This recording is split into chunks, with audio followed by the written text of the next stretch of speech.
Hello, so I'm going to take some time to show you a few options for doing screencast videos. Whether you just want to upload the video directly and just have the video for viewing, or if you want to create it in a way where there can be some formative assessment embedded, but I'm just going to show you a couple of options. I'm actually currently doing a screencast video and I'm using the software you're seeing on the screen right now, which is Screencast-O-Matic. Our school district, Cobb County, kind of purchased this and had where it's a part, well, not really a purchase, but they had it where it was already an app on all of our laptops. So that's what I've been using. However, I did some research and actually Screencast-O-Matic is free for everyone. So the platform I had already been using through this laptop is free to everyone. All you have to do is literally hit start recording for free and they will have where you can download the application. Yes, they do have some options for pricing and all where you can do some different plans. To be honest, I don't see any need for this unless you're a YouTuber or really wanting to do something super complex or super nifty. I have never needed anything more than these features, and my kids have loved them just the same. Because honestly, when you're doing screencast videos and you're wanting to do recording, these are the biggest things. Can you have options for how you record it? Can you control what you record? And then also, can you provide captions? Can you save it? And also, are you able to publish it and share it to different places? Honestly, those were the main things, and that's all I really use. The only downside I would say is you have a max of 15 minutes. I have not found that to be an issue. There were only maybe a couple of times where I had to do a part 1 and a part 2 for a online flipped lecture that I did, but that wasn't too much of a problem. I just had to plan accordingly. I did a lesson part 1, lesson part 2, but I mean, it's manageable. It's not that bad. But what I like about Screencast-O-Matic is, first of all, it's free. Free is always good. It's very simple. All you have to do, like what I do right now, I just open up.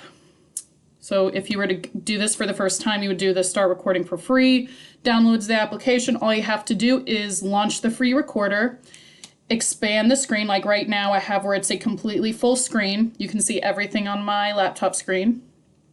Decide the recording view. You would have an option to either do just the screen like I'm doing now, have where it's both the screen and your face, or have where it's just recording your face. For me, considering that I record most of my screencast videos at home in my pajamas, I much rather have just the laptop screen. So, I mean, if you want to have your face on there, great. If not, more power to you. So once you decide that, hit record, and there you go. Just like I'm doing right now, you just hit record and have at it. Again, this is my swear-to, this is my go-to, so Screencast-O-Matic. The other option, if you really don't want to do something too complex, is PowerPoint. So you may or may not already know this, but PowerPoint, the updated software, the most recent upgrade, has where under slideshow, you can actually record a PowerPoint. As you can see, here's my example. I have a Middle East history vocab PowerPoint. So if I wanted to record this, I would just hit this record slideshow, click this, and I would choose where I want to record from. So this PowerPoint I actually already did recording on. So I'm going to show you what you would do because I learned the hard way that there is a particular way you need to make sure you save your PowerPoints once you are done recording. When you are recording, it'll have where you go through the whole PowerPoint like you are doing it in class, and then at the end you would just need to hit stop. Now, when you're ready to save it after it's done recording, you go to File. The first thing you want to make sure you do is you compress the media because at this point it's still just a PowerPoint. Everything's not embedded into it and it's not going to flow as well.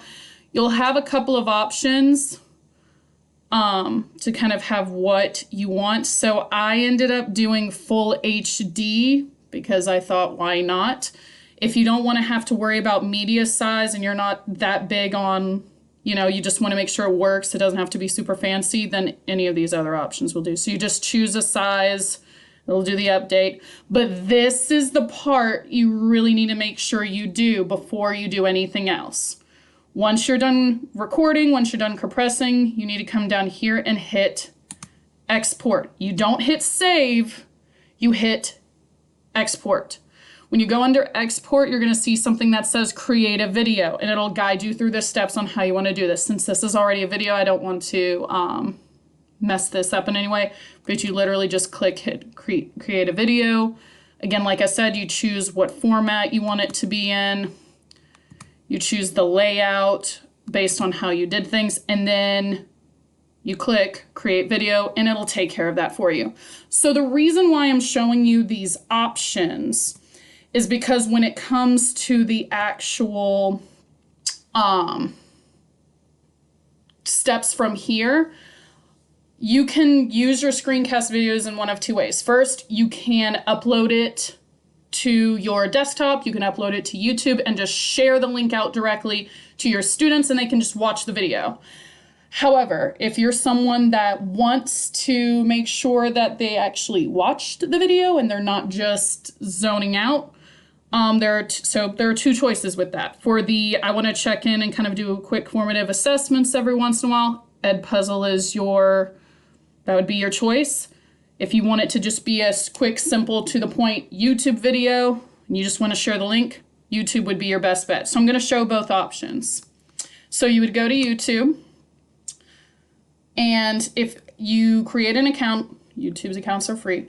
All you have to do is once you kind of create your own account and you have your own little settings, you would go to this little recorder with a little plus sign and you would click create a video or a post.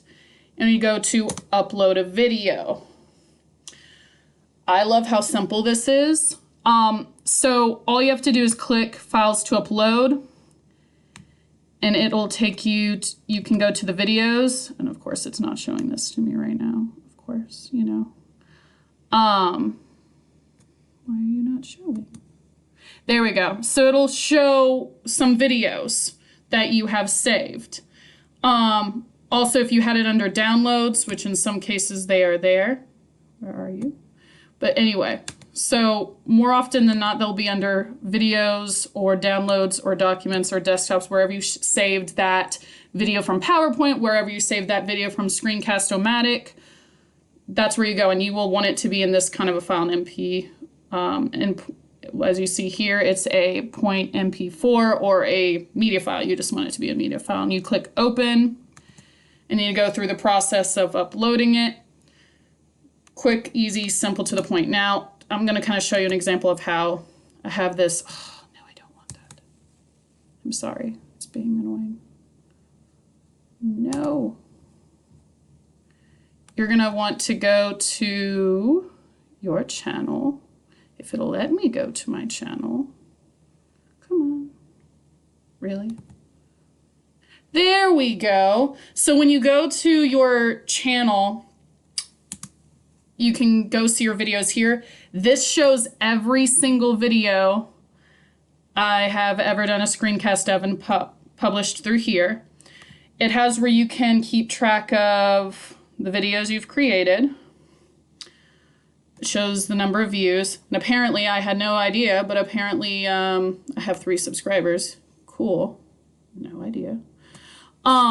But this is another way for you to upload videos, as well as if you go to dashboard, once you create your channel, hit create, upload, select your file. Again, you choose whatever video, whatever source you're pulling from, you hit open. It'll also allow you to create a tagline for your videos. It'll allow you to kind of choose a thumbnail. For me, for my vocab one, I chose my own little thumbnail.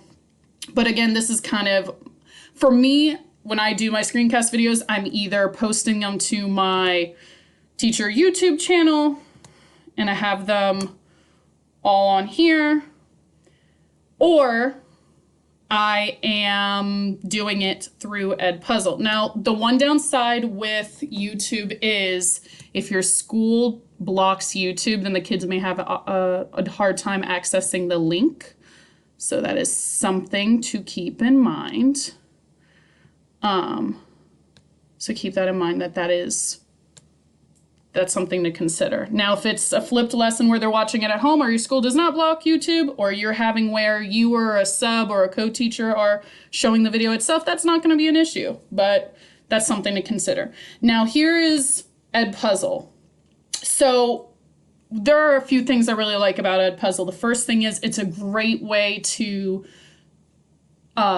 produce and show your screencast videos to students while also doing some quick formative assessments throughout. So when you create an account, all accounts are free. So I'm in my account right now. I go under content. These are some of the Edpuzzle videos I've created. And if you notice, if you remember looking back at my YouTube channel, I'd actually pulled the videos I had created from YouTube and I'd saved to YouTube on here. So for Edpuzzle, there's a couple of ways to create your content. You click add content and there's going to be a couple of options. You can create a video or upload a video. The way I do it is I click upload a video and then I choose a file. So in this case, it'll show different video options I can choose. So I'm just going to kind of show you what I could do. So I could hit that. Showing an option, and it'll upload the file. And from there, you can kind of decide how you want to do it, whether it's you want to make it a formative and have different checkpoints. For example, if you look at the other ones I've made, you can add questions throughout. They can be selected response, they can be constructed response. If you take a look at this one I created, you can have where once a video uploads, as you go through, you can click a selected part. And as you can see right here, that's what I've done. You can have where it's multiple choice, like I said, or selected response or open-ended. Then here's the part that is up to you and is your choice. Once you're done creating your video and you've embedded the question options, whether it's multiple choice, open-ended, you name it, then you're going to click assign. So you can assign a class or you can do public links. I have always done public links, but here's the downside to that. If you do a public link and you post on your blog, post on your website, you name it, you will not know which students submitted which questions. So what I have done with my kids when I've done the public links is I have had where the responses have to be given to me for bell work the next day. So that is one option. The other is you assign a class. So you would add a new class.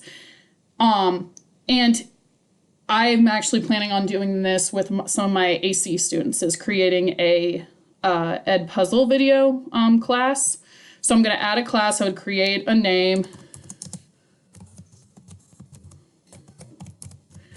And there's a couple of ways to do this. There's classic where students will log in and sign up and then they can join your class, or it's open where kids just choose a class code. I think classic is the easiest because then you know exactly which students are there and it's easier for you to track your progress. So you would create a class and then you would hit assign, or you can do later. So in this case, I'm doing later. But you can also manage your classes from here. And since I've created a class, what's great is it shows you what assignments are due, what things are due, and also once students join, you can see which students have joined. In this case, you can invite students, but keep in mind there are digital citizenship rules that need to be abided by. If you have where your school does have to have certain permissions, make sure you follow those. But most schools have where there's kind of a blanket statement with that. But again, check before you do that. But other than that, for me, usually what I do is, as I said, just post the public link and check on there.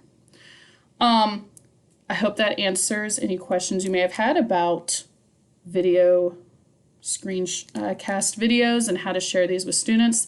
Other options with Edpuzzle is you can use already created videos and create your own assessments embedded into them. So yeah, I hope this was helpful. If you have any questions, just let me know. I know this was a lot, but